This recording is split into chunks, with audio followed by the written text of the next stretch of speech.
Türkmenistan'ın paytahtynyň döwlet dukanlarynda 2 gün bäri buhanka çörek satylmaýan. Bu barada Azatlyk radiosynyň Aşgabatdaky habarçylary aýdýarlar. Şu gün köp ýerlerde 6 teňgelik çöregiň ýetmezçiligi duýulýar. Käbir ýerlerde getirilen hem bolsa ol täze däl. Beýleki ýerlerde ýerden asla getirmediler diýip 22-nji noýabrda Azatlyň Aşgabatdaky habarçylarynyň biri habar berdi.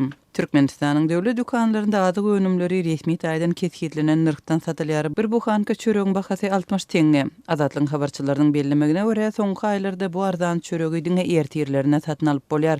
Sebäbi ol destini gutarýar. Käbir döwlet dukanlarynda ony izki gapylardan çykaryp soň 1 manatdan satýarlar, emma bu öňüne çenli şeýledi. Dip habarçymyz belledi. Azatlyň Aşgabatdaky habarçylary paýtagtda ençeme döwlet dukanynda çöregiň 21-nji noýabrda hem satylmanlygyny habar berdi. Şu gün çörek getirmediler, ony ýerden getirýärdiler we tiz satyn alyp gutarýardylar. Günüň ikinji ýarymynda çöregi änewden getirip başladylar. Bu ýerde 60 teňgelik çörek barady gürrüňi diýär. Her gün ýerden onuň gözlegine çykýarlar diýip habarçymyz aýtdy. We şol gün paýtagtyň käbir dukanlarynda buhanka çöregiň Aşgabatyň eteginde ýerleşýän kärhanalardan getirilendigini belledi. Habarçylarymyzyň we paýtaxt ýaşaýjylarynyň sözlerine görä häzirki wagtda köpçülik çöregi bazarlardan we hususiýetçilerden satyn almaly bolýarlar. Onuň bahasy 2 manatdan, ýagny döwlet bahasyndan 3 hesse ýokary. Kimse öň çöregi köpräk satyn alyp goýan bolsa, kimsinde has gymmat bahadan satyn alýar, kimse türkmen çöregini alýar diýip Aşgabatyň ýaşaýjysy aýdýar.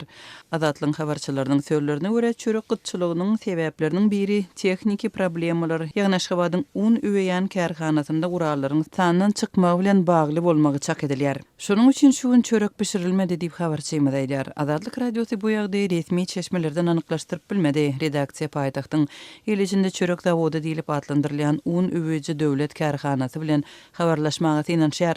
Şunyň aprel aýynda habarçylarymyz paýtagtyň bu iň köne kombinatlarynyň birinde gurallaryň könülşüp täzelenmäge mätäçdigini habar berdi. 16-njy sentýabrda Türkmenistanyň döwlet mediasy un öndürüji täze kärhananyň açylandygyny, Ahal vilayatynyň Akbogda etrafynda ýerleşýän täze kärhananyň günde 300 000 tonna un öndürmek üçin niýetlenýändigini habar berdi.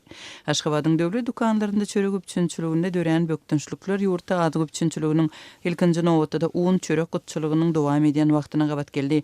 Käbir regionlarda çöregiň we unyň satuwda bolmaýan wagty birnäçe günden başlap birnäçe aý içinde udaýar.